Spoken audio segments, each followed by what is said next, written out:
উপস্থিত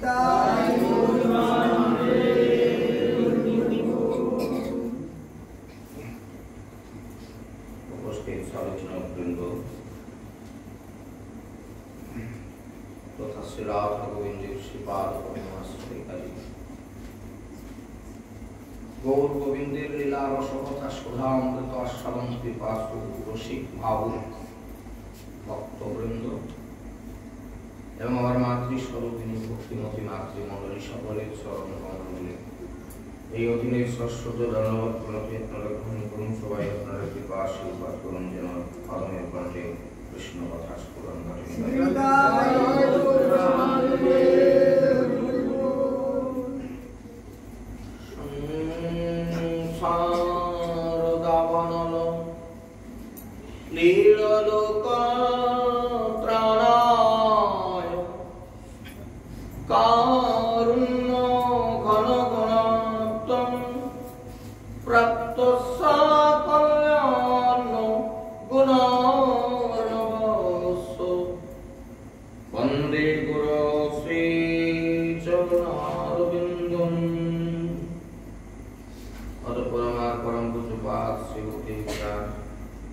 কৃপা করুণা আমার জীবনের চলার পথের একান্ত ভাবে পাথেয়, যিনি অগণিত সময় ধরে নিজের শ্রোতার আসনে বসিয়ে আমাকে পাঠকের আসনে বসিয়ে শ্রীমদ ভাগবত শিক্ষা দিয়েছিলেন আমার পরমারাধ্য শ্রী গুরুদেব নিত্যধাম প্রবিষ্ট শ্রী শ্রী নারায়ণ চন্দ্র দেব শরণ প্রভুপাদের সুপাদপদ্মে আমার সকলে দণ্ডবত প্রণাম। নিত্যধাম প্রবিষ্ট পিতৃদেবের চরণে আমার প্রণাম, আমার মাতৃদেবীর চরণে প্রণতি। আমার নিত্য সেবিত সেবিত শ্রী শ্রী শ্রী শ্রী শ্রী শ্রী রাধা দামোদর দেব সুপাদপদ্মে আমার সকলে দণ্ডবত প্রণাম। সর্বপূজা এখন পর্যন্ত এখানে যারা উপস্থিত হয়েছেন, পরে যারা উপস্থিত হবেন অথবা লাউড স্পিকার মারফত দূরে থেকে শ্রবণ করছেন, সকলের চরণে আমার কোটি কোটি কোটি কোটি কোটি কোটি ধন্যবাদ। সবাইকে আশীর্বাদ করুন।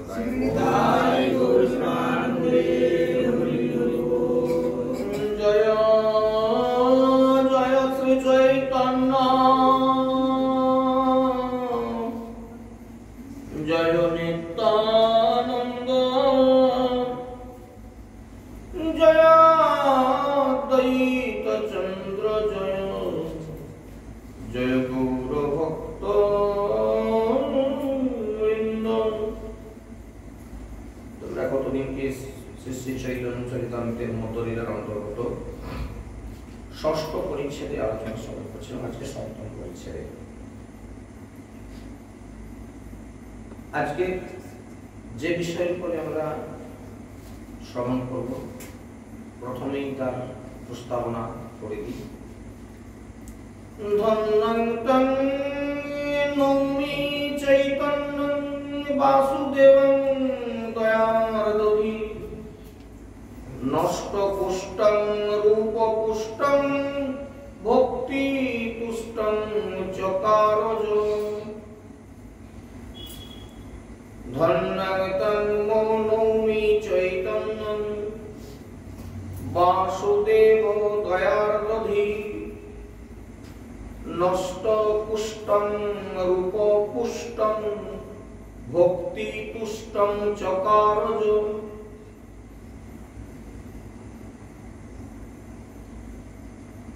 যিনি করুণা পরবশ হয়ে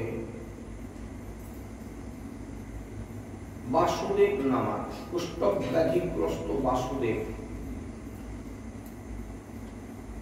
সেই ভক্তকে তিনি কুষ্ঠ রোগ মুক্ত করে দিয়েছিলেন। শুধু তাই না, খ্রিস্ট পুষ্ট করে দিয়েছিলেন। ভক্তি তুষ্ট অর্থাৎ প্রেম ভক্তি প্রদানের দ্বারা যাকে তুষ্ট করেছিলেন, সেই চৈতন্য মহাপ্রভুকে আমি নমস্কার করি।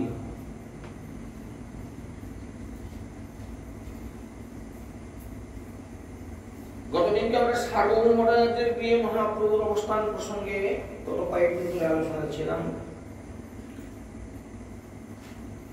এই সার্বভৌম ভট্টাচার্যের গৃহে থাকাকালীন মহাপ্রভু দক্ষিণ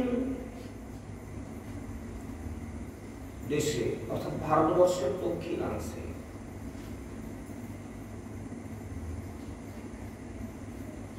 তিনি এই হরিনাম প্রচার করবার একটা মানুষ করলেন। এই মতো সার্বভৌমের নিস্তার করিল, দক্ষিণ গমনে প্রভুর ইচ্ছা উপজিল। নিস্তার করিল কথাটা শুনেই বুঝতে পারছেন যে সার্বভৌম ভট্টাচার্য এত বড় মাপের মানুষ ছিলেন, কিন্তু তাকে নিস্তার করলেন। আজকে শুরুতেই সেই প্রসঙ্গ একটু আবারও আলোকপাত করে দিয়ে তারপর দক্ষিণ দেশে যাব। এরকম আমরা এই সংসারে কেউ কেউ অনেক ঐশ্বর্যের মালিক, কেউ অনেক সম্পত্তির মালিক, কেউ কেউ আমরা অনেক শিক্ষা দীক্ষার মালিক। নামের পাশে এতগুলো ডিগ্রি ডিপ্লোমা আছে, এমএ পিএইচডি ইত্যাদি ইত্যাদি করে ডক্টরেট করে যা থাকে, নামের শেষে এরকম কতগুলো আমাদের এডুকেটেড যে সমস্ত কোয়ালিফিকেশন সব লেখা থাকে। দেখলেই আমরা বুঝতে পারি যে ইনি একজন বিরাট মাপের মানুষ। কিন্তু ভজন জগতে চৈতন্য মহাপ্রভুর বিচারে তাকে নস্যাৎ করে দেওয়া হয়েছে। কি হবে ঐশ্বর্যের, কি হবে অর্থ, কি হবে জাত্যাভিমান, আমি ব্রাহ্মণ, আমি তো উচ্চ বংশজাত, এরা ছোট লোকের বাচ্চা না। এগুলো তো অহংকার। এই অহংকার দিয়ে কোনদিন ভগবানকে জানা যায় না। এই অহংকার দিয়ে পৃথিবীর বুকে কোনদিন নিজের ঐশ্বর্যকে বৃদ্ধি করা যায় না। যে সার্বভৌম ভট্টাচার্য জগন্নাথ দেবের মন্দিরের একেবারে একছত্র অধিপতি, তখন যে মুহূর্তে মহাপ্রভু গিয়ে উপস্থিত হলেন, যিনি বেদ বেদান্তে পণ্ডিত লোক, মহাপ্রভুকে বলেছিলেন তুমি সন্ন্যাসী হয়ে বেদ পড়ো না। কিরকম লোক তুমি, খালি হরি হরি হরি হরি, হ্যাঁ পরিণাম করে কি হবে? আরে তুমি সন্ন্যাসী লোক, বেদ পাঠ করো না, তুমি বেদান্ত অর্থ বোঝো না। মহাপ্রভু বললেন কি করবো বলো, আমার পড়াশোনা সেরকম নাই, আমি অতি মূর্খ মানুষ, বেদ পড়তে পারি না, বেদের অর্থ বুঝতে পারি না, সেই জন্য পড়ি না। তো আপনি যদি আমাকে একটু শোনাতেন তাহলে শুনতাম। দেখুন, আর দ্বিতীয় একটা কথা এই সঙ্গে সঙ্গে তুলে ধরতে চাই। দেখুন এই কথাটার মধ্যে কি বেরালো, দেখুন সে হচ্ছে আপনি আচরি ধর্ম অপরে শেখায়, আপনি আচরিকে শেখানো না যায়। মহাপ্রভু কত ছোটটি হয়ে গেলেন। সার্বভৌম ভট্টাচার্যকে বলছে যে আপনারা পণ্ডিত মানুষ, বেদ বেদান্ত পড়তে পারেন, আমার পড়াশোনা কম, আমি আর সেরকম শিক্ষাগত যোগ্যতা নাই, আর সেই জন্য আমি বেদ পাঠ বা বেদান্তের অর্থ আমি বুঝতে পারি না।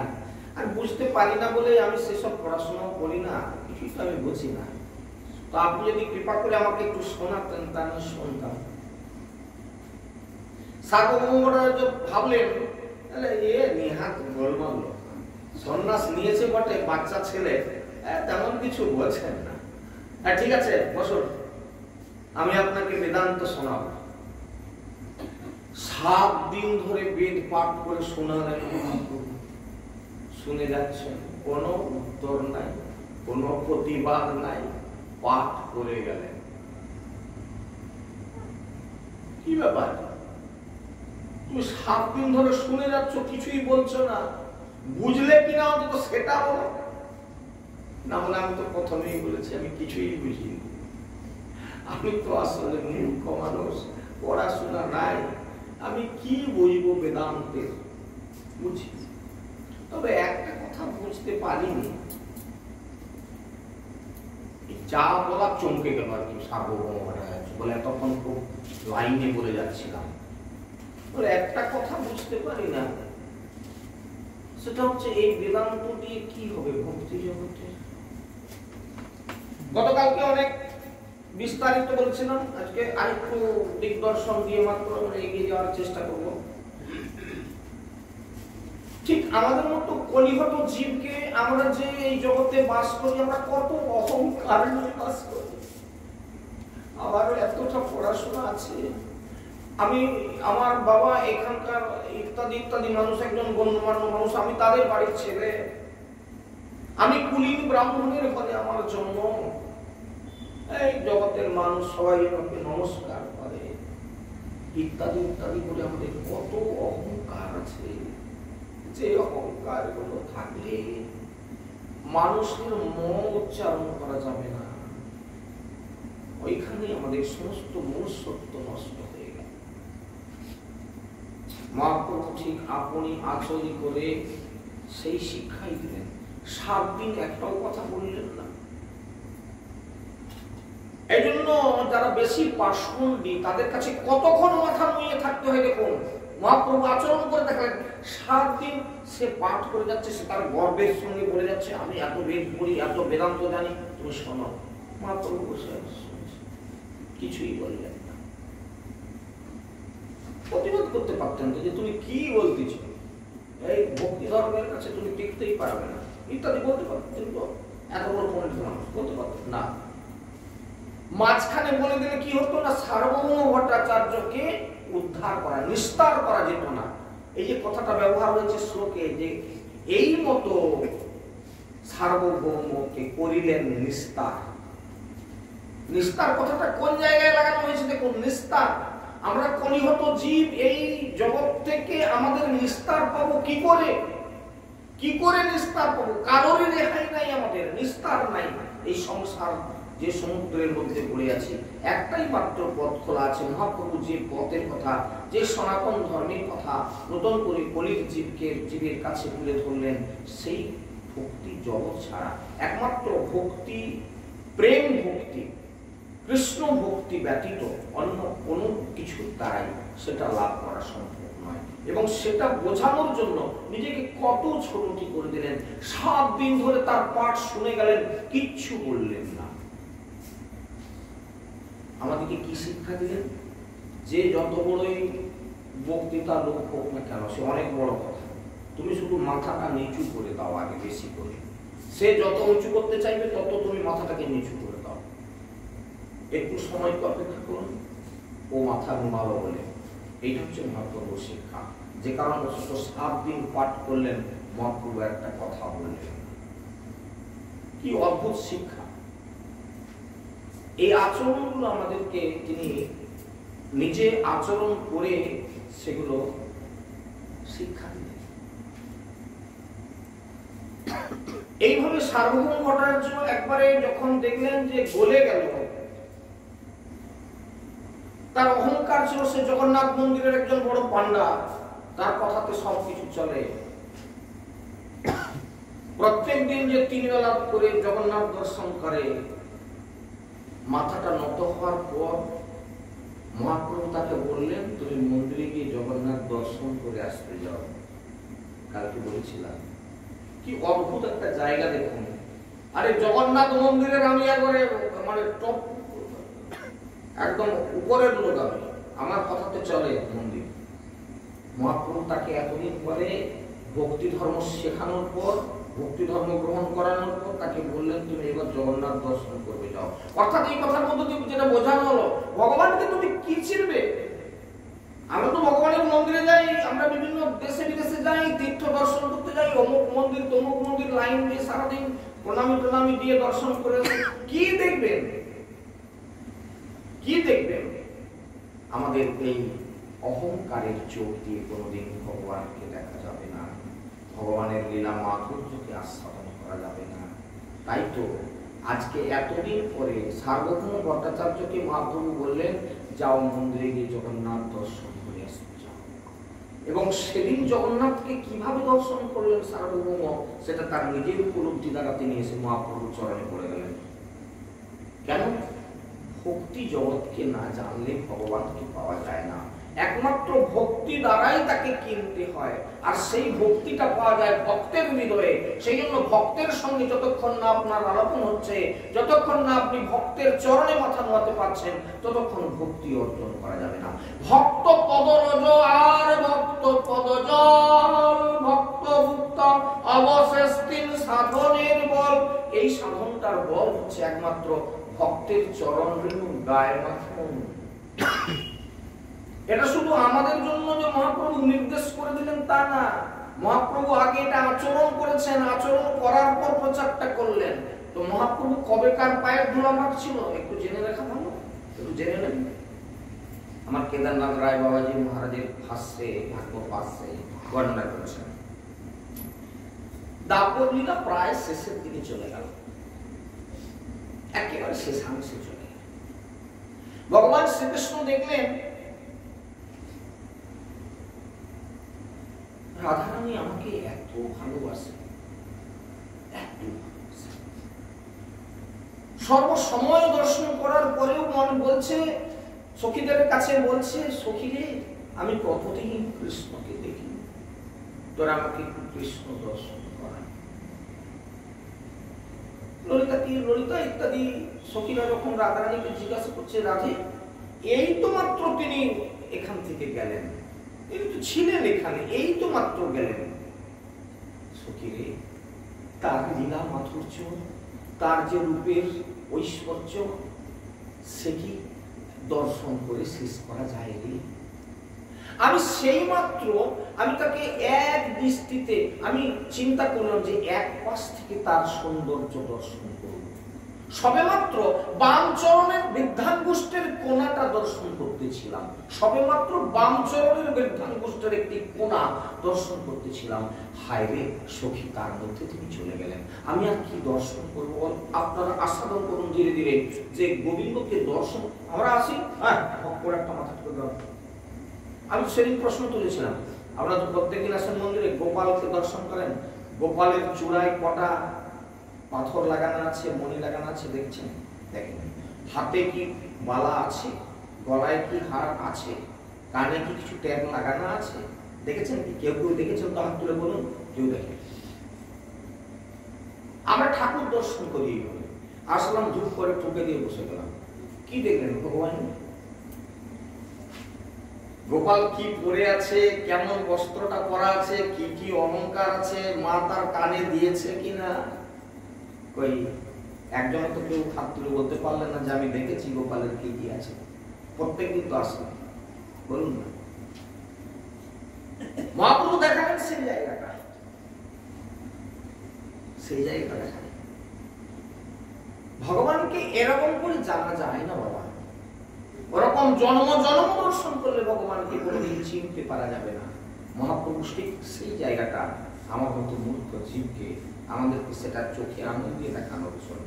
দাপর লীলা শেষ হয়ে আসছে, একদিন নিজের মনে মনে এই কথা চিন্তা করছেন, রাধারানী এত ভালোবাসে, এক মুহূর্ত চোখের আড়াল হয়েছে বলে আমি কতদিন দেখিনি, কি আছে আমাকে? খুব মনন করবেন কথাগুলোর মধ্যে, এই কথাগুলিকে অত্যন্ত মন না দিলে কিছুই বুঝতে পারবেন না। কি আছে আমাদের, আমার মধ্যে কি আছে দেখে শেষ করা যায় না।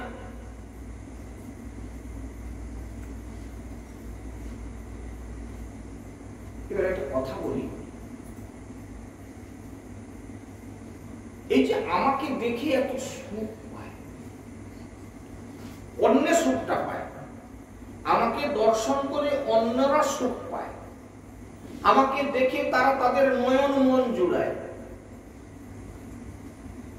আমি নিজে বুঝতে পারি না আমাকে কি আছে। দেখুন আমাতে কি আছে আমি নিজে বুঝতে পারি না কেন? অথচ দেখুন যারা আমাকে জেনে, যারা আমাকে দেখে, যারা আমাকে এত ভালোবাসে, যারা অন্তরের অন্তরতম স্থলে আমাকে স্থান করে দেয়, আমার কৃপা যদি না থাকতো তারা সেটা করতে পারত না। আপনারা যারা আজকে হরিবাসরে এসেছেন, আপনারা বুঝুন আর না বুঝুন, এটা তারই করুণা। তিনি করুণা করে আপনাদেরকে মন্দিরে এনেছেন, তাই এসেছেন। আগামীকাল তার ইচ্ছা না হলে আর আসবেন না।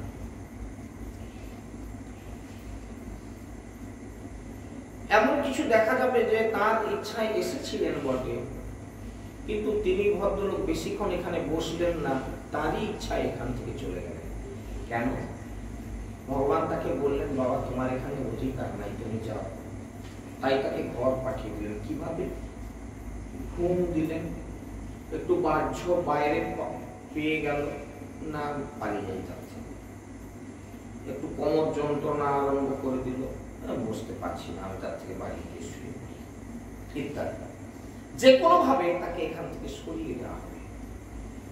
এই কথাগুলির মাধুর্যময় যে জগৎটা, সেই জগৎটাকে জানতে পারলে তখন উপলব্ধি করতে পারবেন যে কি আছে। তাই ভগবান চিন্তা করছেন, আমাকে দেখে এত খুশি হয় সবাই, এত আনন্দ পায়, আমাকে কি আছে? অথচ আমার কৃপা ব্যতীত ওরা আমাকে ভালোবাসতে পারতো না। আমি যদি কৃপা কাউকে না করি, তাহলে ওরা আমাকে ভালোবাসতে কোনোদিন পারতো না। তার করুণা যার প্রতি হয়, তার ইচ্ছা যার প্রতি হয়, তারই ভক্তি জাগ্রত হয়। অন্যেরা সেই ভক্তিটা পেতে কোনোদিন পারে না, কেউ পাবে না। বাড়ির সামনে বলে, এই বাড়ির সামনে যা, এর মন্দিরের পিছনে পাশাপাশি আমরা তো আছি, ওই আপনারা তো আসতেছেন, দেখছেন, পাচ্ছেন না। কেন? তার কৃপা হয় না, তিনি কৃপা করেন না। সেরকম কর্ম তুমি করনি, তাই তোমার প্রতি সে করুণা হয়। করে পাওয়া কৃপা, কৃপা মানে করে পাওয়া। তুমি করো, পাবে বাবা, পাবে না এমন কথা না, পাবে না এরকম কথা না। আজকে যে পায়নি কালকে সে পাবে না এরকম কথা বলা যাবে না। আগামীকালই পেতে পারে, সেটা তার কর্মে দ্বারা সে পাবে। তিনি অন্তরে অন্তরে এটা নিয়ে কয়েকদিন ধরে চিন্তা করছেন। দাপর লীলা শেষ হয়ে আসছে, কি আছে আমাকে, কি পায় না। এতদিন প্রশ্নটা আমার ভিতরে খালি ইয়ে হচ্ছে, ঘুরপাক খাচ্ছে। কাউকে তো প্রশ্নটা আমাকে করতে হবে, করে উত্তরটা জানতে হবে। আমি তো নিজে নিজে উত্তর খুঁজে পাচ্ছি না। স্বয়ং ভগবান শ্রীকৃষ্ণ দাপর লীলার শেষে উত্তর খুঁজে পাচ্ছে না। আমাকে দেখে লোকে কি পায়, আমাকে দেখে কি পায়, আমার নাম করে কি পায়, আমি বুঝতে পারি না তারা কি পায়, তারা এত আনন্দ পায় কিসে। আমি অথচ এত চেষ্টা করলাম যে ওটা কি পাচ্ছে, আমি একটু নিজে নিজে আস্বাদন করবো, না হচ্ছে না। আমি একটা সভা রাখবো, বিশেষ বিশেষ বিশিষ্ট ব্যক্তিদেরকে আহ্বান করব। সেই সভায় আমি আমার মনের কথাটা রাখবো, আমার প্রশ্নটা রাখবো। ওই সভায় কাকে কাকে ডাকা হয়েছিল? ডাকা হলো অষ্টাদশ পুরাণকে, ডাকা হলো চারি বেদকে, ডাকা হলো ষড়দর্শনকে, ডাকা হলো শ্রীমদ্ ভাগবতমকে, ডাকা হলো মহাভারতকে। এই সবাই উপস্থিত হলেন, যে যার মূর্তি ধারণ করে বসলেন। এদের একটা মূর্তি আছে। ভাগবত মানে একটা গ্রন্থ মাত্র নয়, শ্রীমদ্ ভাগবতম মূর্তি, ভগবানের এটা একটা বিশেষ মূর্তি। বেদ একটা মূর্তি। কিসের মূর্তি? এই যোগমার্গের মূর্তি, ধ্যান মার্গের মূর্তি। এতে ভক্তি নেই, কিন্তু এর মূর্তি আলাদা। যে যার মূর্তিমান হয়ে সভা আলোকিত করে বসলেন। ভগবান এসে গলবস্ত্র নিয়ে হাত জোড় করে সকলকে প্রণাম নিবেদন করলেন। আমি আপনাদেরকে সভায় ডেকেছি কেন জানেন? আমার একটা প্রশ্ন, আমি উত্তর খুঁজে পাচ্ছি না। মনে মনে প্রশ্নটা অনেকদিন ধরে ঘুরপাক খাচ্ছে, আমি উত্তর খুঁজে পাচ্ছি না। তাই আপনাদেরকে আমি সভায় ডেকেছি, আমার এই প্রশ্নের একটু মীমাংসা করে দেন। প্রশ্নটা কি আরেকবার বলুন না। না, আমাকে দেখে জগতের মানুষ বলুন, বিশেষভাবে রাধারানী এত খুশি হয়, মুহূর্ত মাত্র চোখের নিমিষে একটু যদি সরে যাই তার চোখের কাছ থেকে কাঁদতে কাঁদতে বলছে, সখীরে আমি কতদিন কৃষ্ণ দেখি। কি ব্যাপার বলতো?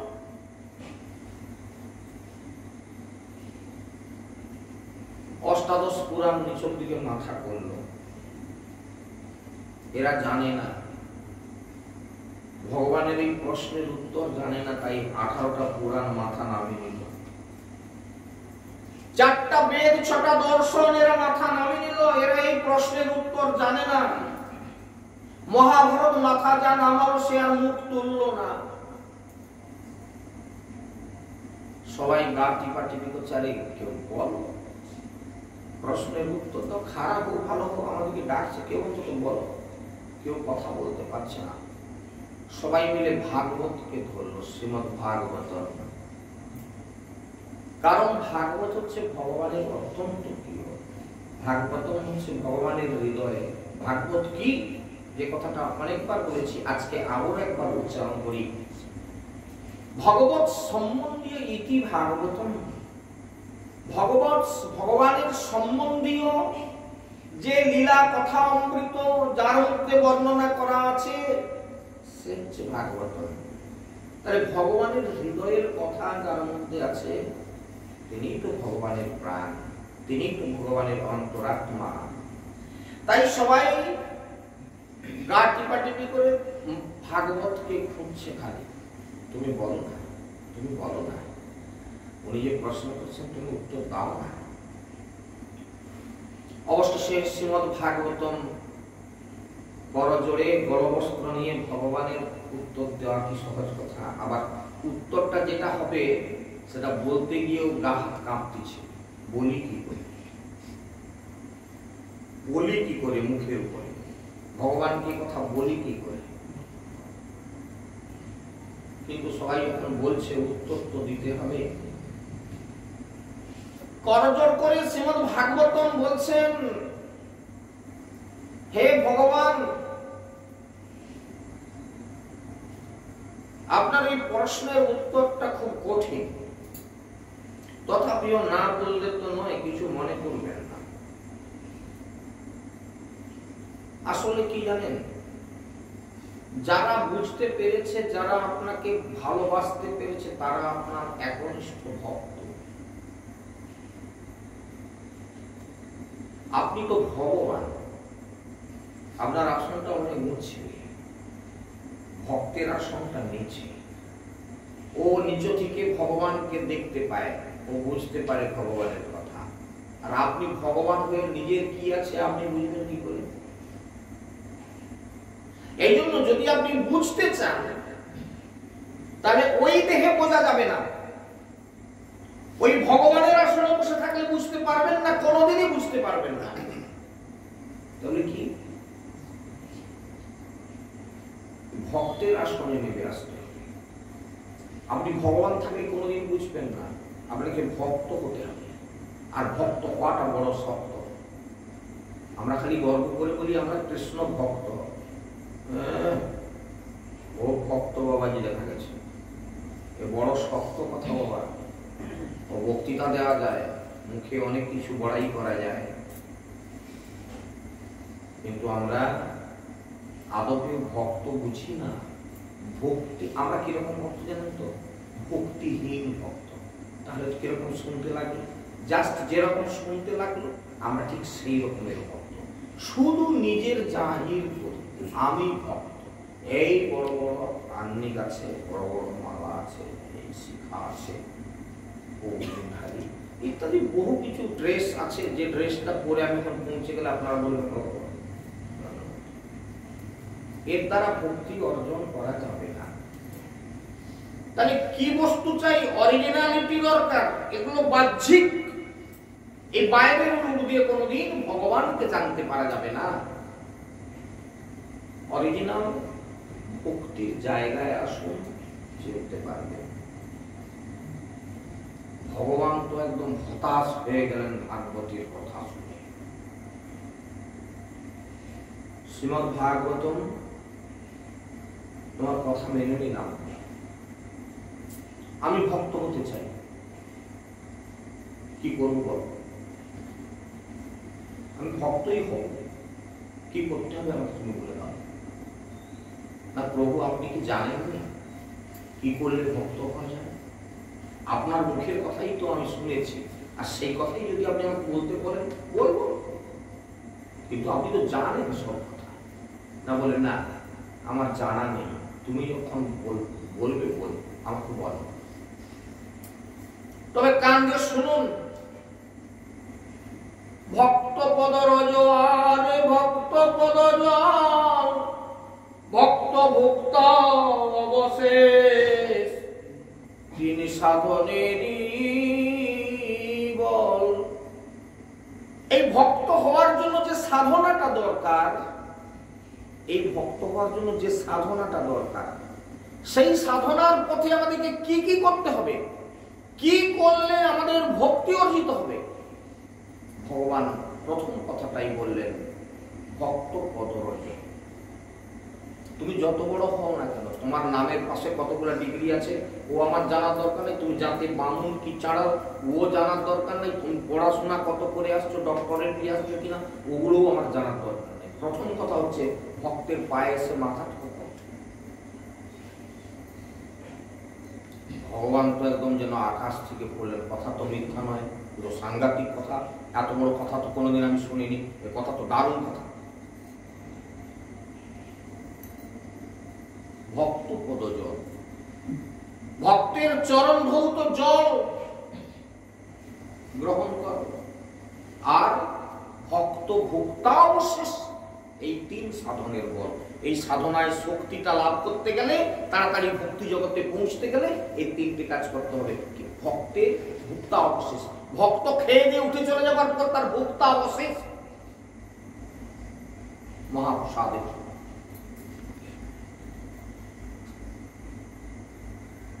ভগবান চিন্তা করেনি যা দিল তো করা বড় মুশকিল। ভক্ত হওয়ার জন্য তো সকলের চেষ্টা, বাবাজি সাজবার জন্য তো আমাদের খুব ইচ্ছা হয়।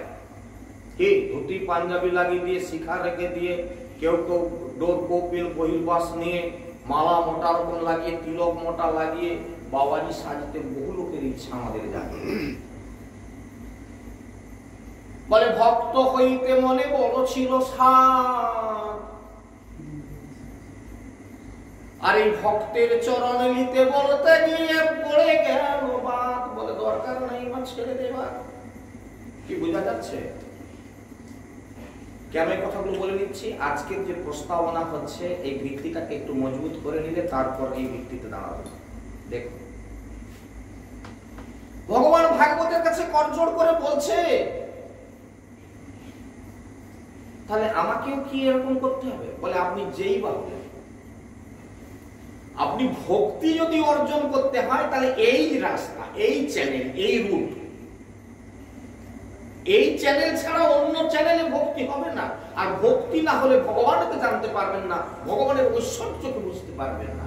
আপনি নিজে তো ভগবান, আপনি নিজে কি করে বুঝবেন? আপনি আগে ভক্ত হয়ে যান, দেখবেন ভগবানকে চিনতে পারবেন। একটা দীর্ঘ নিঃশ্বাস ফেলে, তাহলে এখন আমাকে ভক্তের চরণ রেণু মারতে হবে। আমার ভক্ত কি আছে? এখন এই জায়গাটায় দাঁড়িয়ে খুব চিন্তা করতে হবে, আমার ভক্ত কে আছে? ভক্ত অনেক আছে, কিন্তু আমার ভক্ত কে আছে? তাহলে একটা কথা বলি এবার। রাস্তা দিয়ে রথ যাচ্ছে, রথের উপরে জগন্নাথ দেব বসে আছেন, লোক রথ টেনে নিয়ে যাচ্ছে। দু পাশের মানুষ খালি লম্বা হয়ে পড়ে যাচ্ছে, মাথা ঠুকছে, ইত্যাদি ইত্যাদি। হ্যাঁ, রথ ভাবতিছে আমাকে কত লোক প্রণাম করছে। কাঠের রথ ভাবছে আমাকে কত লোক প্রণাম করছে। কোনোদিন প্রণাম করেনি, আজকে হাজার হাজার লোক আমাকে প্রণাম করছে। রাস্তা ভাবতেছে বলে আমাকে আজকে এত লোক প্রণাম করছে কেন? কত লোক রাস্তায় চলে যাচ্ছিল, বছরের পর বছর চলে যাচ্ছিল, আমাকে কেউ মাথা ঠুকেনি, আজ আমাকে মাথা ঠুকে প্রণাম করছে। জগন্নাথ দেব উপরে বসে বসে হাসছে, বলে ওরে প্রণাম যে কে করছে সে কথা তোরা বুঝলি না। রথ ভাবে আমি দেব, পথ ভাবে আমি, আর দেবতা বলে আমি দেব হাসেন অন্তর্যামী। হ্যাঁ,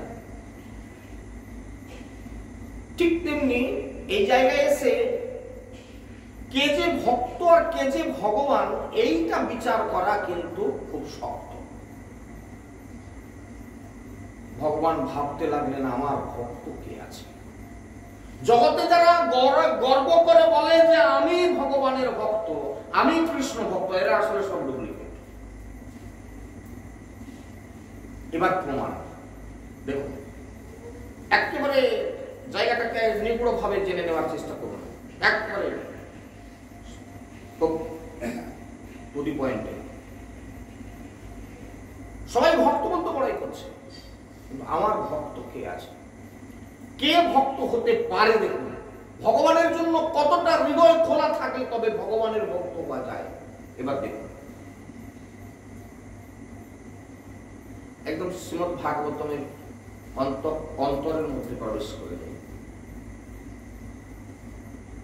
ভগবান শ্রীকৃষ্ণ এই লীলাটা জগতের মাঝে রাখবার জন্য আমাদের মতো, আমার মতো, আমাদের নয়, আমার মতো এরকম অধম অভক্ত কেউ নাই, বাদ বাকি সবাই ভক্ত আছেন। তো আমার মতো এরকম অভক্তকে চোখে আঙুল দিয়ে দেখানোর জন্য ভগবান একটা লীলা। কি লীলা? গোকুলে থাকাকালীন ভগবানের ভারী ব্যাধি হয়েছে, জ্বর কাটছে না। নন্দনন্দন কৃষ্ণ, মা যশোমতীর আনন্দের গোপাল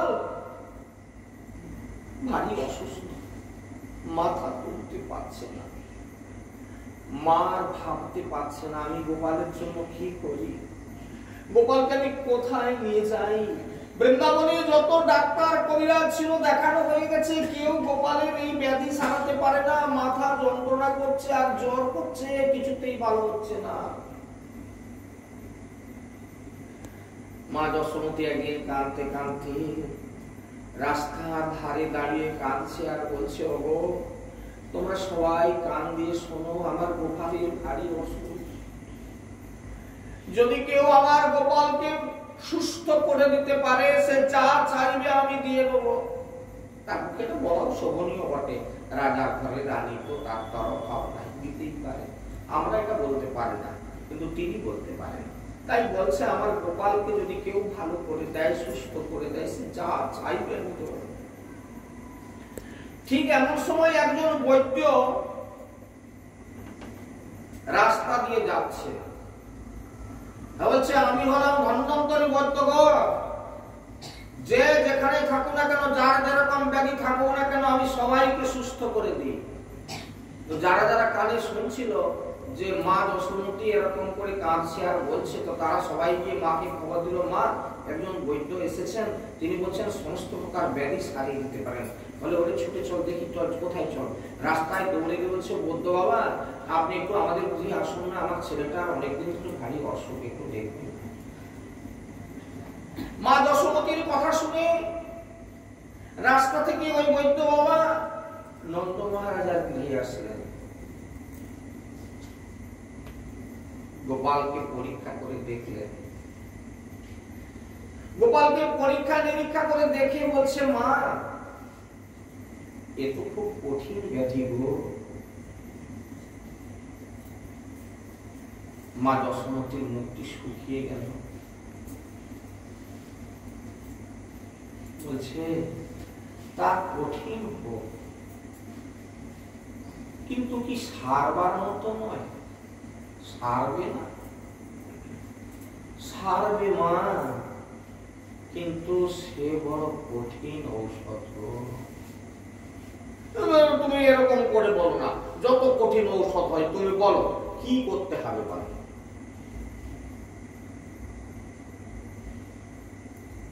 এই বৃন্দাবনে যদি কোনো ভক্ত একটু চরণ রেণু দিত, সেই চরণ রেণু একটু মাথায় বুলিয়ে দিলে আর একটু মুখে দিয়ে দিলে, ভক্ত পদরজ আর ভক্ত পদজ দিলে তোমার গোপাল সেরে যাবে মা। কথাটা শুনেই সবাই চমকে উঠল। বৃন্দাবনে গোপালকে, কৃষ্ণকে কে পায়ের ধুলা দিবে? এমন সময় নারদ ঋষি ওইখান দিয়ে যেতেছে, সে গন্ডগোল দেখে ওর মধ্যে ঢুকে গেল। কি হচ্ছে তোমার এখানে, এত লোকজন কেন, কি হয়েছেটা কি? মা যশোদা বলছে, ঋষিবর আমার গোপালের ভারী ব্যাধি। বৈদ্য যদি বা এলেন, বৈদ্য বলছেন এই বৃন্দাবনের মাঝে কোন ভক্ত যদি কৃষ্ণকে নাকি একটু পায়ের ধুলা দেন। কথাটা শুনতে আপনাদের কানে খারাপ লাগেনি? ভগবানকে পায়ের ধুলা দিবেন? ভগবানকে যদি কেউ একটু চরণ রেণু দেয়,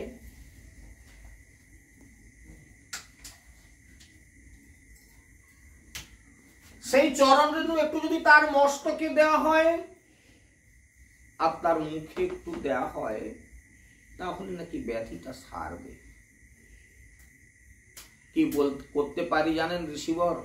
সবাই তো সরে গেল, সবাই মুখ ফিরিয়ে নিল কথাটা শুনে। নারদ ঋষি বললেন, ঠিক আছে ওমা, দায়িত্বটা আমাকে দেন। কেউ যখন দায়িত্বটা নিল না, তো দায়িত্বটা আমাকে দাও, আমি একটু চেষ্টা করে দেখি। আপনি নেবেন? খুব ভালো কথা, খুব ভালো কথা। আপনি আমাকে একটু তবু আশ্বস্ত করলেন, কেউ একজন দায়িত্ব নিল কাজটার। নারদ ঋষি বললেন, মা আমি যখন দায়িত্ব নিয়েছি, কিছু না একটা কিছু আমি ব্যবস্থা করব, তুমি চিন্তা করো না মা, কেঁদো না, আমাকে ছেড়ে দাও কেসটা। হরিনাম করতে করতে যাচ্ছে, মুখে হরিবোল হরিবোল বলছে, বৃন্দাবনের পথে পথে ঘুরছে, আর মাঝে মাঝে ডাক দিতে দিতে বলছে, ওগো তোমরা সবাই কে কোথায় আছো শোনো, এই কথাটা শোনো, কৃষ্ণের ভারী অসুখ গো, আমাদের গোপালের ভারী অসুখ, আজ 15 দিন ব্যাপী ভীষণ ভাবে একেবারে শয্যাগত হয়ে গেছে, মা কান্নাকাটি করছে। বৈদ্য বলেছেন, ওগো তোমরা কি কেরকম সেরকম কেউ সুজন আছো, তাকে একটু পায়ের ধুলা দিলে সে ভালো হয়ে যাবে। এ মা, এরকম কথা? সেই কানে চাপা দিয়ে যারা বাইরে ছিল তারা ঘরে ঢুকে যাচ্ছে, কেউ বা দরজা বন্ধ করে দিচ্ছে, বলে এই কি কথা গো, কৃষ্ণকে পায়ের ধুলা দিলে সে ভালো হবে? এই কথা শোনাও পাপ, দরজা বন্ধ করে দে, ওরা ওদের রাস্তায় যা চিৎকার করছে করুক। নারদ ঋষি এখন দায়িত্ব নিয়েছেন, সেই বেচারা হরিনাম করছে আর মাঝে মাঝে এরকম ডিক্লেয়ার দিচ্ছে যে কেউ যদি একটু দিতেন। হতে হতে কোথায় পৌঁছে গেলেন? একেবারে রাধারানীর বারসানার ধার দিয়ে যাচ্ছেন, ডাকতে ডাকতে। রাধারানী বাইরের দরজায় এসে কি বলছে? রাস্তায় কে কি বলছে? কৃষ্ণের ভারী অসুখ। কোন কৃষ্ণ ভক্ত যদি তাকে নাকি একটু চরণের রেণু দেয়, তাহলে নাকি তিনি সুস্থ হতে পারবেন।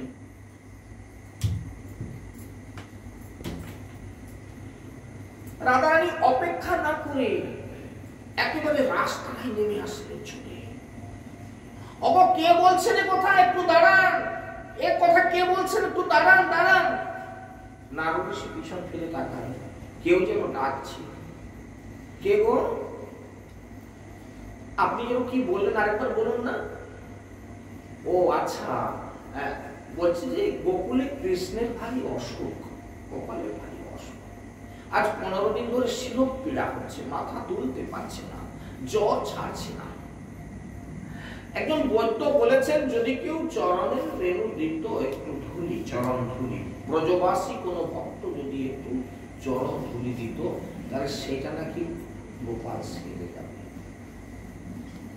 রাধারানী নারদ ঋষিকে ডেকে নিয়ে গেলেন বাড়িতে, আপনি আসুন আমার বাড়িতে।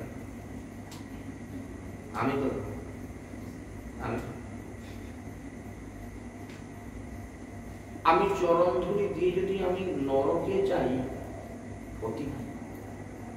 ভক্ত কাকে বলে লক্ষ্য করুন। আমি চরণ ধুলি ভগবানকে দিতে গিয়ে আমার যদি নরক হয়, আমার ক্ষতি নাই। কিন্তু কৃষ্ণ তো ভালো হবে।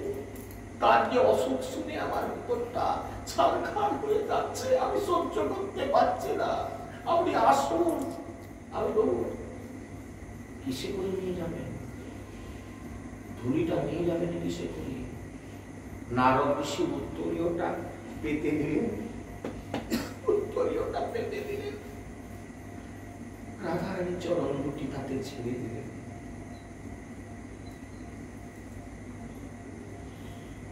রাধারানীর চরণ ধুলি নিয়ে পুটলি বেঁধে নারদ ঋষি চরণে এনেছি মা, এনেছি। চমকে গেলেন, এমন কেউ আছে কৃষ্ণ ভক্ত যে কিনা চরণ রেণু দিয়েছে? হ্যাঁ, রাধারানী দিয়েছে। মাথায় দিলেন, মুখে দিলেন, সঙ্গে সঙ্গে ভগবানের সমস্ত ব্যাধি হয়ে গেল। ভক্তের চরণ ধুলির কি ক্ষমতা!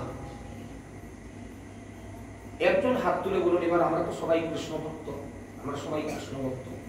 আমরা মনে মনে অনেক অহংকার করি, আমার মতো ভক্ত কে আছে, আমি এত বড় বাবাজি, আমার মতো বাবাজি কেউ আছে না।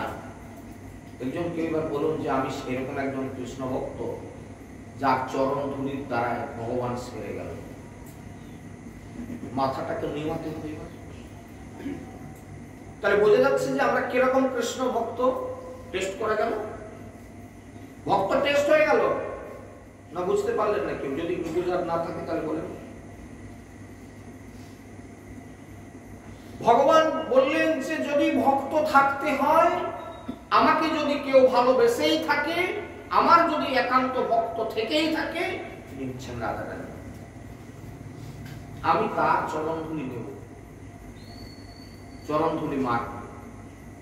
সে না হয় সেদিন ব্যাধি হয়েছিল বলে নারদ ঋষি আসছিল বলে একটু দিয়ে দিচ্ছে, কিন্তু তাহলে কি সব দিনের জন্য মাখতে দিবে? তোমাকে পায়ের ধুলা দিবে নাকি? সে দেবে না। তা আমাকে একটা পথ বের করতে হবে, যে পথে সে দিতে বাধ্য। কি করা যাবে? এখন ভগবান কৃপা করে জয়দেবকে দিয়ে একটা গ্রন্থ লেখালেন, গীত গোবিন্দম। যে গীত গোবিন্দম কাব্য শেষ হচ্ছে না। জয়দেব যে কথাটা চিন্তা করলেন, যে শ্লোকটা তিনি চিন্তা করলেন, সেই শ্লোকটা লেখা যায় না। ভগবান মাথার মধ্যে দিল, শ্লোকটা মাথার মধ্যে দিল। ভগবান আমাদেরকে এরকম জানান, তার রেজাল্টটা আমাদের মস্তিষ্ক দিয়ে জানান। দেখবেন আপনারা একান্তভাবে কোনোদিন একটা বিপদে পড়ে গেছেন, ভগবানকে ডাকুন, আর ওই চিন্তাটা করতে থাকুন। দেখবেন কয়েক মিনিটের মধ্যে একটা বুদ্ধি আসলো হয়ে যায়। আপনি দেখবেন যে ওই বুদ্ধির দ্বারা আপনি সাকসেসফুল হয়ে যাবেন। ওটা কে দিল? ওটা ভগবান। ভগবানকে ডাকার ফলে ভগবান আপনার, তিনি তো নিজে এসে আমাদের মতন এই যে প্রাকৃত জগতের জীবকে কৃপা করতে আসতে পারেন না। কারণ কি না? আমাদের চোখের দোষ আছে, আমাদের এই চোখে তিনি ধরা দিতে চান না। তাই তিনি এমন একটা কিছু ব্যবস্থা করে পাঠিয়ে দেন যার দ্বারা আমরা কিন্তু সমাধান সূত্র পেয়ে যাই।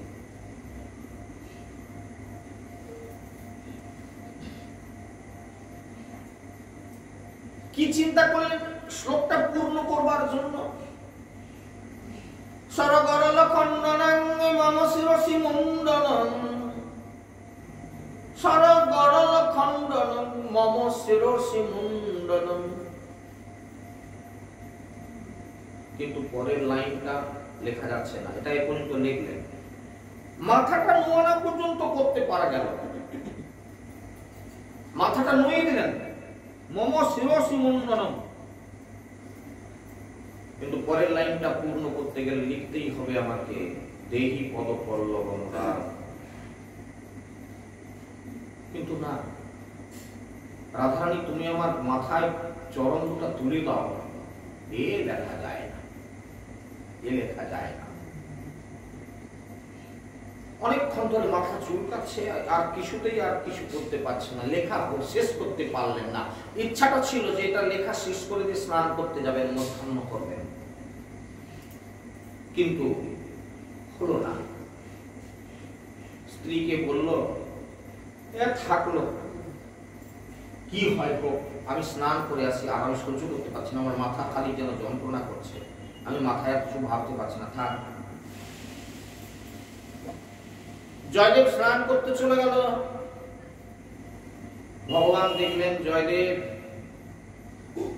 তুমি যেটা তোমার মাথায় দিলাম তুমি লিখতে পারলে না, কিন্তু এ না হলে তো আমারও চলবে না।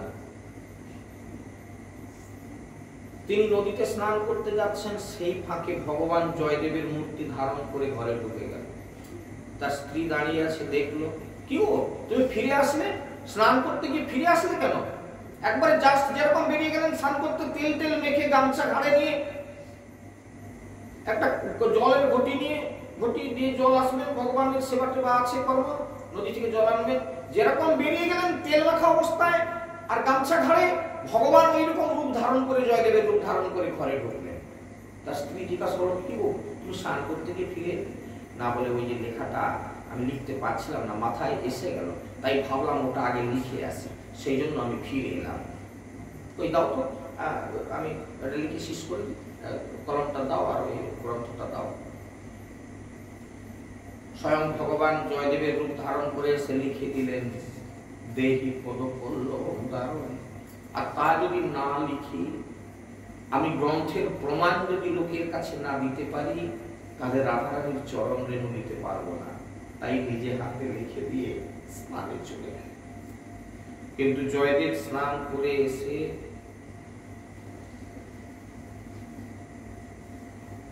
বললেন, তুমি এই মাত্র গেলে, মানে সেই মাত্র বেরিয়ে গেল আর এও স্নান করে ঘরে গেল।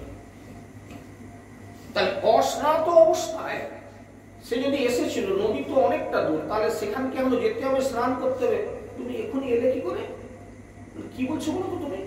না বলে তুমি রাস্তা থেকে ফিরে এলে, ফিরে এসে আমাকে গ্রন্থ চাইলে, যে আমার শেষ শ্লোকটা মনে পড়ে গেছে আমি লিখে দিয়ে যাই, এই বলে তুমি সেটা লিখে দিয়ে তারপর তুমি স্নানে গেলে। এই তো তুমি ঘর থেকে বেরিয়ে গেলে, তুমি নদীতে গেলে কি করে, তুমি স্নান করলে কি করে, এলে কি করে? কি বলছো তুমি আজগুবি কথা? আমি বুঝতে পারছি না, আমি কখন এলাম? আমি তো স্নান করতে সেই যে বেরিয়ে গেছি, সেই তো বেরিয়ে গেছি, আমি তো ফিরে আসিনি, তুমি লিখে গেলে। ওই গ্রন্থটা দেখি, গ্রন্থটা খুলে দেখে চোখ স্থির হয়ে গেল, চিৎকার করে ক্রন্দন করতে লাগলেন, প্রভু এ কি করলেন আপনি? আমার অন্তরের কথা আপনি লিখে দিয়ে গেলেন নিজের হাতে। ও তুমি বড় ভাগ্যবতী গো, ও আমার রূপ ধারণ করে এসেছিলেন স্বয়ং ভগবান, আমি আসিনি, উনি এসে আমার মনের কথা লিখিয়ে দিয়ে গেলেন। আজকে ভগবান শ্রীকৃষ্ণ এমন একটা লীলা করলেন, যে লীলাটা না করলে নয়। এবারে চলে আসুন একেবারে ভক্তি তত্ত্ব সার গ্রন্থ থেকে যে জায়গাটা তুলে দিচ্ছি, অথবা উজ্জ্বল নীলমণি গ্রন্থে একেবারে স্বর্ণাক্ষরী হয়ে লেখা আছে। সেটা কি? এমন একটা সিচুয়েশন তৈরি করলেন, রাধারানীর মান, কিছুতেই তার মান ভাঙছে না। কি কারণবশত? না একদিনকে ভগবান কৃষ্ণ গোচারণ থেকে ফিরছেন, রাধারানী ছাদ থেকে কৃষ্ণকে দেখলেন, দেখতে দেখতে দেখতে দেখতে তাকিয়ে আছেন। ভগবান অন্তর্যামী পুরুষ, তিনি দেখলেন যে রাধারানীর এই অন্তরের ব্যথা কি, সে তাকিয়ে আছে। তাকে স্পর্শ দিয়ে তার অন্তরের ব্যথা লাঘব করতে হবে। ভগবান শ্রীকৃষ্ণ রাখাল বেশে তখন গোচারণ থেকে ফিরতে ফিরতে কে স্পর্শ করে রাধারানীকে ইঙ্গিত করলেন, কেশর কুঞ্জে আজ তোমার সঙ্গে আমার মিলন করবে। ওগো কুঞ্জ সাজাও গো, আসিবেন বিষ্ণুমান, তোমরা কুঞ্জ সাজাও গো। তখন রাধিকায় দেশে সখীগণ এসে, তখন রাধিকায় দেশে সখীগণ এসে অতীব যত্ন করি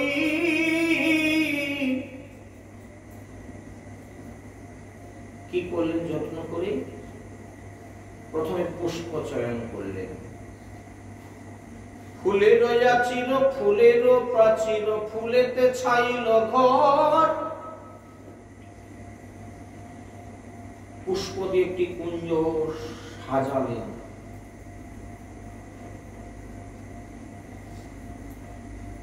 আলিশ কারণ বালিশ সাজানো প্রতি ফুলে ফুলে সর, এইভাবে সাজিয়ে সুকপিকদারি মদন প্রহরী ভ্রমরা গুঞ্জয়ে তাই আছেন বসিয়া দোকান পাতিয়া আসিবে বলে কৃষ্ণ। রাধারানী কুঞ্জ সাজিয়ে সখীদেরকে নিয়ে দু কান পেতে বসে আছে। কেন কান পেতে বসে আছে? কেন? গোবিন্দের চরণে নপুর আছে, দূর থেকে ঝুনুর ঝুনুর করে বাজতে বাজতে আসবে, আমার কানে আসলে আমি বুঝতে পারবো কৃষ্ণ আসছে, তাই দু কান পেতে বসে আছে। ভাগবত পদকর্তা বর্ণনা করতে গিয়ে বলছে, ধনী দোকান পেতে বসে আছে, যেন দোকান পেতে ধনী বসে আছে, দোকান পেতে ধনী বসে আছে। দোকানদার যেমন ধূপ ধুনা দিয়ে খরিদ্দার আশায় প্রতীক্ষায় বসে থাকে, আজকে রাধারানী কুঞ্জ সাজিয়ে গোবিন্দ আসার প্রতীক্ষায় যেন দোকানদার সেজে বসে আছে, কখন গোবিন্দ আসবে। কিন্তু সারা রাত্রি অতিবাহিত হয়ে গেল বসতে বসতে, কৃষ্ণ আসবে।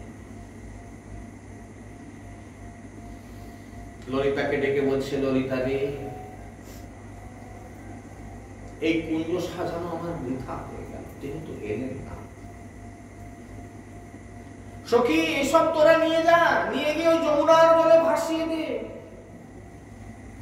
কালো যমুনার জলে ভাসিয়ে দিয়ে নমস্তে কৃষ্ণায় বলে এসব হইল বাসি, পথ পানেছে কতবার রহিব, এলো না মোর কালো শশী। সখী এসব তোরা ভাষায় দে নমস্তে কৃষ্ণায় বলে, ওই কালিন্দির জলে তোরা ভাষায় দেব।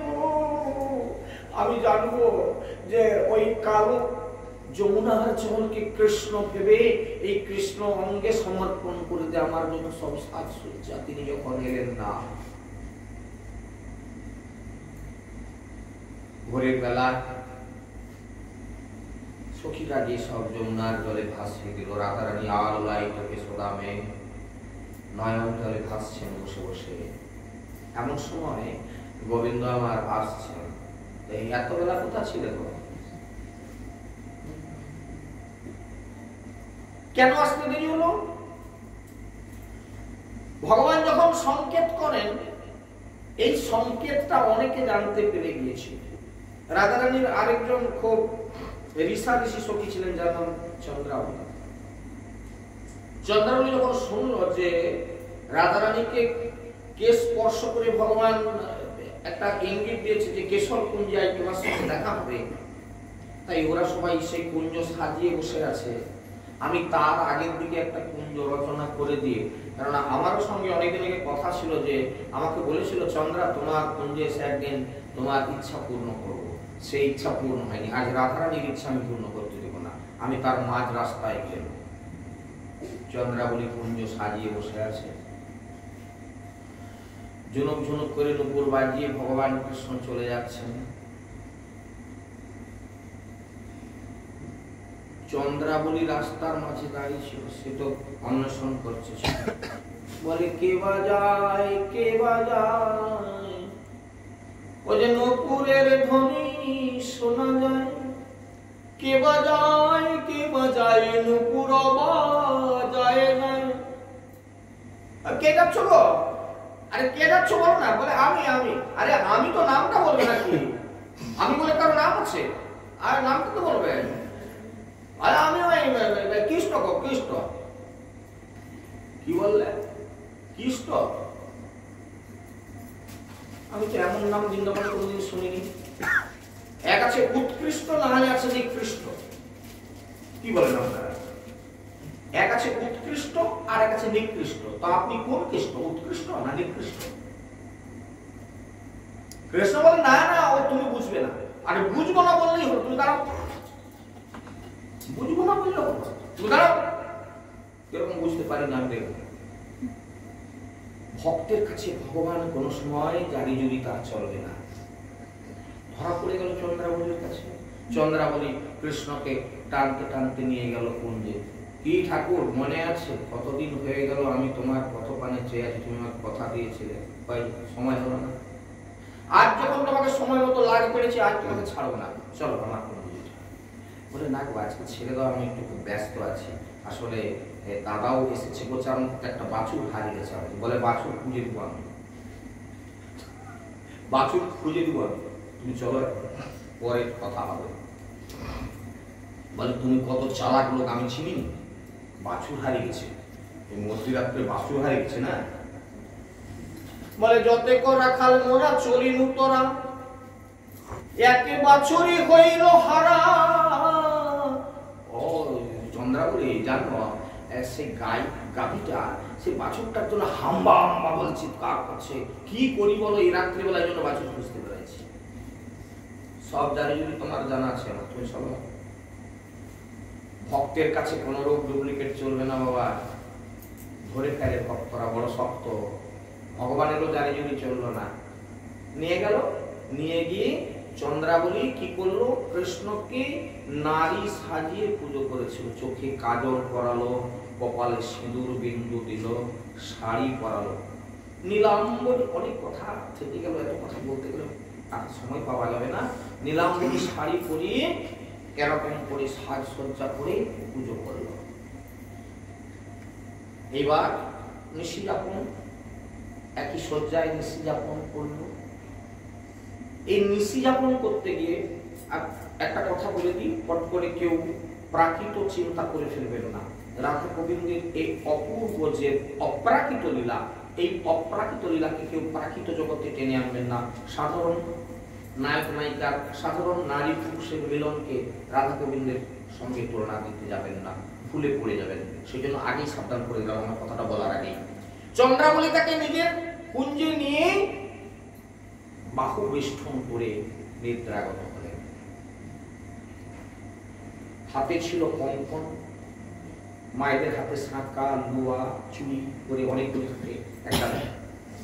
সেই বাহু দিয়ে কাউকে আলিঙ্গন করতে গিয়ে তার শরীরে কোথাও খোঁচা লেগে গেছে, কোথাও চিরে গেছে। সেই লোহার মুখগুলো থাকে না, ধরতে গিয়ে জাপটা জাপটি করতে গিয়ে ছুঁড়ে গেছে।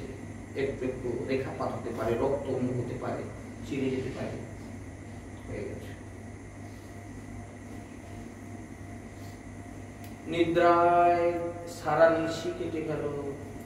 ভোরের বেলায় কুহু কুহু করে যেমনি কোকিল ডেকেছে, অরুণ চমকে তাকিয়ে দেখুন ভোর হয়ে গেছে। ও চন্দ্রা, রাধারানী বসে আছে, কুণ্ড সাজিয়ে আমাকে যেতে হবে, আমি আসি। ছুটতে ছুটতে চোখ বসতে বসতে মুখ ধুই করার সময় নেই।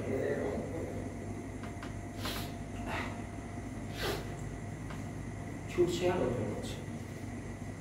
কুঞ্জের দ্বারে এসে দাঁড়ালেন কৃষ্ণ। ললিতা রাধারানীর কুঞ্জের দ্বারে বসে আছে। সে চোখ ঘষা ঘষা একদম গুহাড় ঢুকে যাচ্ছে। কে তুমি? আমাকে চেনো না? আমি তো ওদের কৃষ্ণ। বলে হ্যাঁ, সেটা কথা চিনতে একটু ভুল হচ্ছে, তুমি দাঁড়াও। চোখ তো ঘষা বন্ধ করতে ভালো করে তাকিয়ে ললিতা, কি বলতে চাও তুমি? তুমি কৃষ্ণ? আমাকে তোমরা চিনতে পারছো না? আমি কৃষ্ণ। ওই জন্যই তো বলছি চিনতে পারছি না। আচ্ছা, তুমি এই শাড়ি পরতে আরম্ভ করলে কবে থেকে? মাথায় কি ভুল ঠুকলো নাকি? হ্যাঁ,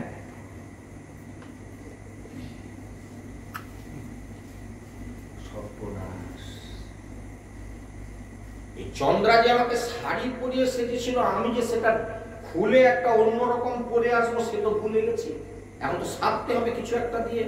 বলে ও ললিতা তুমি অন্য কিছু ভেবো না, আসলে জানো তো মা আমাকে আদর করে কালকে এরকম করে সাজিয়েছিল, চোখে কাজল দিল, সিঁদুরের বিন্দু দিল, আর নীল শাড়িটাও পরালো তোমার মা। শুনেছি নাকি তোমার মা সাজায়, অলকা তিলকা দিয়ে সাজায়, আবার মায়েরা অনেক সময় সিঁদুর করতে বসলে বাচ্চা ছানাকে একটু সিঁদুর পরিয়েও দেয়, সবগুলো মেনে নিলাম, কিন্তু তোমার মা তোমাকে শাড়ি পরালো, এটা মানা যাচ্ছে। কি যে বলি, চতুরের চূড়ামণি কৃষ্ণ ভক্তের কাছে ধরা পড়ে গেছে। দেখুন আবার শুধু পয়েন্টগুলো আপনাদের দেখাচ্ছে যে ভক্তের কাছে কিভাবে বারে বারে ধরা পড়ে যাচ্ছে। দেখুন অনেকগুলো জায়গা আপনাদেরকে আশা করে দেখালাম যে ভক্তের কাছে ভগবান কিরকম ধরা পড়ে, অন্য কোনো জালে ধরতে পারবেন না। যে কারণে বলেছিলাম ভক্ত পদ রজোয়ার, ভক্ত পদ জল, ভক্ত মুক্ত অবশেষ 3 শ্রাবণের পর আবার ধরা পড়ে গেলেন। বেরিয়ে আমি জানি না, তোমার জানি যদি জানি না, বেরো তোমার বুকের মাঝে এসব চিরাচিরের দাগ কেন?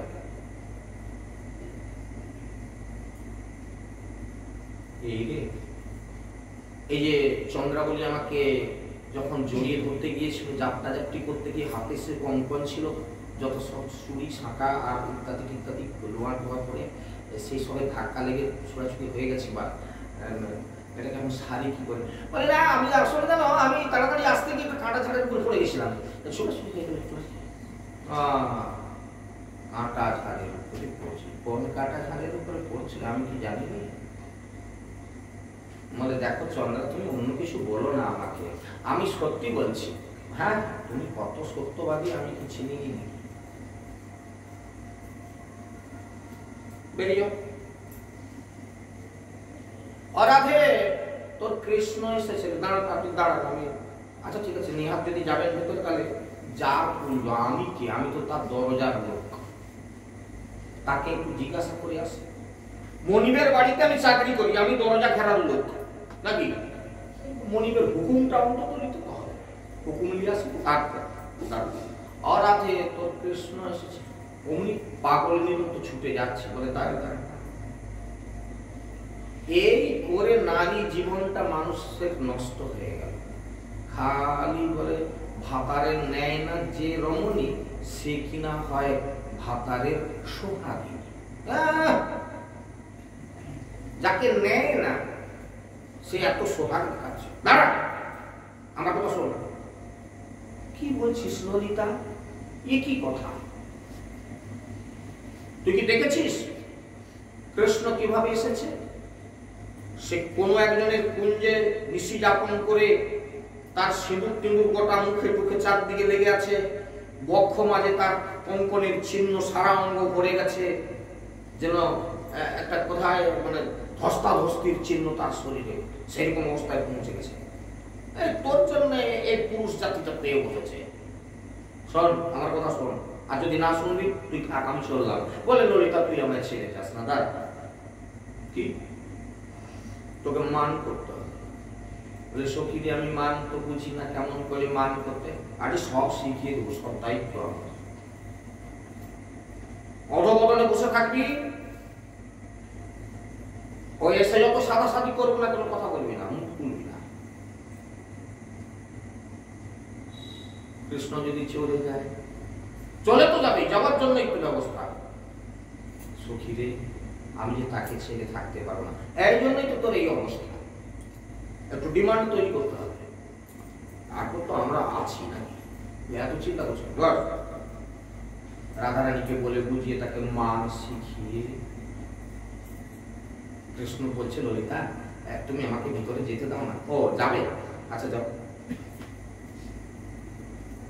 রাধারানীর কাছে গিয়ে হাজির হলো। রাধে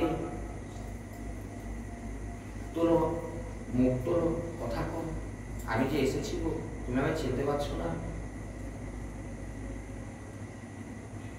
রাধারানী বলছে ললিতাকে ডেকে বলে, ললিতা এই কে রে, কে রে এরকম করছে কে? তুই বলে দেখ কে, আমি কি বলবো? তাহলে এমনই একটা সিচুয়েশন তৈরি করলো কৃষ্ণ দেখলো কোনো উপায় নেই, কাঁদতে কাঁদতে চলে গেল কুঞ্জ থেকে। এবার রাধারানী কাঁদছেন, ললিতা এ তোরা কি করলি, আমাকে কি কুলক্ষণে তোরা আমাকে কুক্ষণে আমাকে এরকম মান শিখালি, যে মানের দায়ে আমার কৃষ্ণ চলে গেল, ওই মান থেকে আর কি হবে, আমার মান থেকে কি হবে? কৃষ্ণ যে না মানে চলে যায় সেই মান। আপনারা যদি ওই উজ্জ্বল নীলমণি গ্রন্থ দেখেন তাহলে বর্ণনা কতটুকু করব, এই মান সম্পর্কে দেখবেন মান কত প্রকারের আছে। মায়েরা জানবেন, অনেকে মান করেন না, অভিমান করেন স্বামীর সঙ্গে, সেই অভিমানগুলো কত প্রকার আছে, 8 প্রকারের মান আছে। এটা কোন প্রকারের মান ছিল প্রত্যেকটা ডেফিনেশন আছে, সেসব তথ্য নিয়ে বসলে তাহলে তো রাত হয়ে যাবে, এত কথা তো বলা যাবে না, আমাদের যে উদ্দেশ্য সেটাই নষ্ট হয়ে যাবে। সেই জন্য আমি ওটাকে এগিয়ে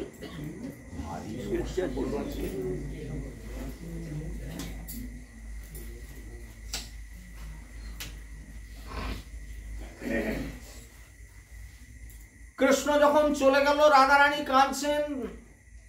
এবার সখীরা আবার প্ল্যান তৈরি করছে কি করে কৃষ্ণকে আনবেন। রাধারানী বলছে তুই বস, আমি ফুল তুলে আনি, পুজোর ফুল তুলতে যাচ্ছি। এইবার কছর নিয়ে যেই বনে গিয়ে কৃষ্ণ মুখ গোমরা করে মাথা নিচু করে বসে আছে, ললিতা গেল সেই বনে ফুল তুলতে। কৃষ্ণ দেখলো ললিতা ফুল তুলতে এসেছে। অললিতা তুমি কি করছো গো? বলে ফুল তুলছি। ফুল তুলে কি করবে? না বলে মান কুমারীর পূজা করতে হবে, তো মান কুমারীর পূজা হবে।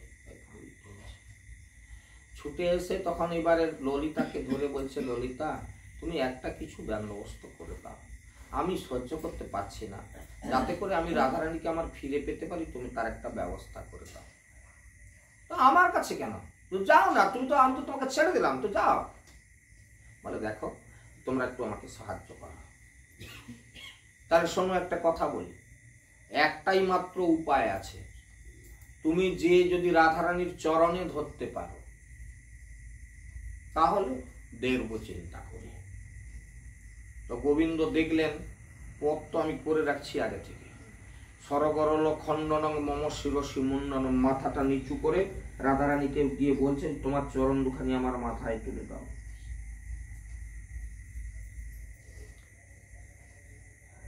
ভাগবত যখন এই সিদ্ধান্ত দিয়ে দিল, একেবারে লীলা আমি উপাসটাতে একবারে বন্ধ করে দিলাম, ওদিকে আর ওইদিকে যাবো না, অনেক কথা আছে এখনো, ওইসব কথা ছেড়ে দেন। আপনারা হয়তো ভুলে গেছেন যে সেই সভায় ভাগবত এই কথাগুলো বলছে। ভাগবত যখন বললো তাহলে ভক্তের চরণ ব্যতীত ভক্তি লাভ করা যাবে না, ভক্তি না হলে ভগবানকে জানা যাবে না। ভক্ত হতে গেলে ভক্তি চাই, আর ভক্তি পেতে গেলে ভক্তের চরণ ধুলি ছাড়া কোনো উপায় নাই, আর সেই ভক্তি ছাড়া ভগবানের সেবা হবে না। ভগবান চিন্তা করলেন তাহলে আমি, আমার যেহেতু ভক্ত আছে, একান্ত ভক্ত রাধারানী, আমি সেই রাধারানীর চরণের ধুলা মাখবো। যে কটা দিন আমি এই দাপর লীলাতে আছি, দাপর লীলার শেষাংশে যে কটা দিন বাকি ছিল, ভগবান শ্রীকৃষ্ণ নিতে শুরু করলেন রাধারানীর তপ্ত কাঞ্চন গৌরাঙ্গিনীর, রাধারানীর স্বর্ণবর্ণ অঙ্গের, স্বর্ণবর্ণ চরণের স্বর্ণবর্ণ ধুলিকণা সারা অঙ্গে মাখতে শুরু করলেন। আর মাখতে মাখতে মাখতে মাখতে দাপর যুগ শেষ হয়ে কলিযুগে গৌর হয়ে এসে দাঁড়িয়ে গেলেন।